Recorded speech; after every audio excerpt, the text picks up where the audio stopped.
给你一次扮演上帝的机会，用水箱模拟一个森林生态系统，花费100天的时间，让这方世界从一片虚无走向繁荣。第一天，你创造世界，在水箱中放置泥土作为基底，加入枯朽的原木和地底的野兽骨骸，这方世界就起源于眼前的荒芜之中。随着时间的流逝，泥土和朽木中会孕育出新的生命。仅仅用了5天时间，茂密的植被就覆盖了整片荒野，你的星球也迎来了首批原住民。这些蜗牛是缸中最早出现的活动迹象，它们享用着刚刚破土而出的嫩芽。但这种平和的日子并没有持续太久，很快植物的消耗速度超出了你的想象。原来是地下的蚯蚓在搞鬼，它们到处钻洞，破坏了植物的根系。为了控制蚯蚓的数量，作为上帝的你紧急引入了新物种，这是东方如蛇。以它的体型正好可以深入蚯蚓所在的地下洞穴，去展开你交代的狩猎工作。与此同时，一些神奇的东西在地面上疯狂生长，那根原木上涌现出了一大批蘑菇，仅仅2天半就变得无比茂密。蘑菇的出现丰富了蜗牛们的菜单，它们纷纷移居到原木上来享受美食。而在木头内部，还有一个蚂蚁帝国正在静静的猥琐发育。这是一只蚁后，它正在抚养第一批幼蚁，待到孵化后，它们都将会成为女王座下最忠实的仆人，为帝国献出心脏。到了第21天，植被生长得愈发茂密，物种之间的竞争也变得激烈起来。就像这条阔鱼妈妈刚产下一堆卵，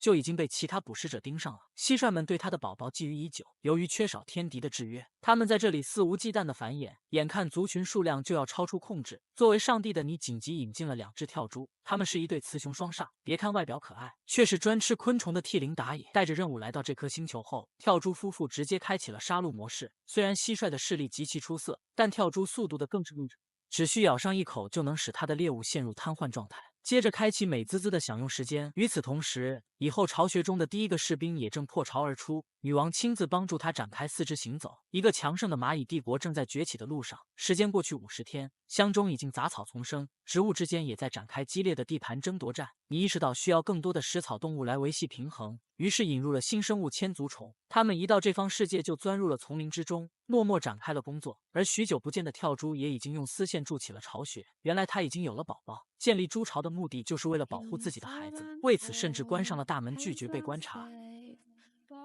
与此同时，邻居家的阔鱼卵已经孵化完成，幼崽阶段的阔鱼还真有点可爱。刚出生不久的它们还不知道自己身在何处，更不知道这个星球马上将迎来神迹，正是来自上帝的人工暴雨。